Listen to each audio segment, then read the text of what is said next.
Hello guys, good morning.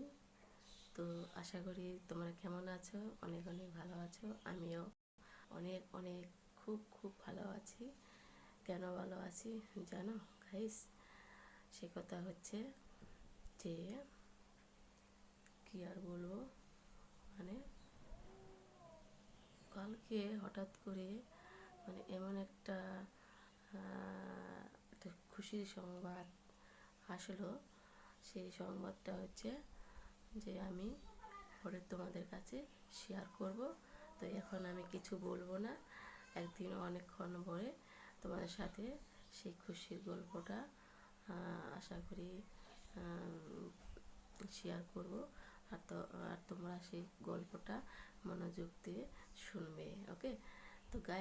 তো guys, আজকের এই সকালবেলার সব থেকে বড় কথা হলো যে কালকে রাত্রি এত প্রচণ্ড গরম ছিল যে গরমে বুঝতে পারছো গাইস, কি বলবো, 3টা করে ফ্যান চালু করছি তবুও কিন্তু গরম কমছে না।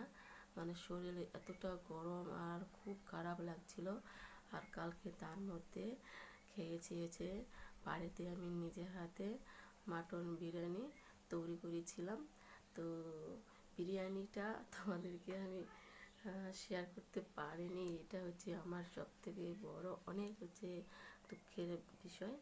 তো যাই হোক, আমার একটা কাজের চাপ ছিল, তো বিরিয়ানিটি আমি বানিয়ে তৈরি করে দিয়ে সেই কাজে চলে যাই। আস্তে আস্তে দেখি, আর আমার মেয়েদেরকে বলে গেছিলাম যে আমাদের আসতে যদি দেরি হয় তোরা কিন্তু ঢাকনাটা খুলে দিয়ে খেয়ে নিস। তো ওরা দুই বোনে সব খেয়ে ঢাকনাটা খুলে দিয়ে ওরা খাইয়ে দিয়ে সব কিছু সুন্দর করে গুছিয়ে রেখে দিয়েছিল। তো কালকে হঠাৎ করে, কালকে নয়, পরশু দিনের রাত্রের কথা। তো আমার এতটা শরীরটা তখন ওই দিন খারাপ হয়েছিল, খুব সর্দি আর গলা ব্যথা গাইস, এগুলাতে সাইড দিয়ে এতটা ব্যথা হয়েছিল যে ভাষায় বলা যাচ্ছে না। এই সাইডগুলো খুব ব্যথা হয়ে গেছিলো, এগুলো ফুলে যায় সর্দি হলে, খুব ফুলে যাবে। তা প্যারাসিটামল খেয়েছি, জ্বরের ওষুধ খেয়েছিলাম, প্যারাসিটামল ট্যাবলেট খেয়েছি, তারপর গ্যাসের ওষুধ খেয়েছি, আর হচ্ছে পুদিনা পাতার রস করে খেয়েছি। আমার বাড়িতে পুদিনা পাতার গাছ লাগানো আছে।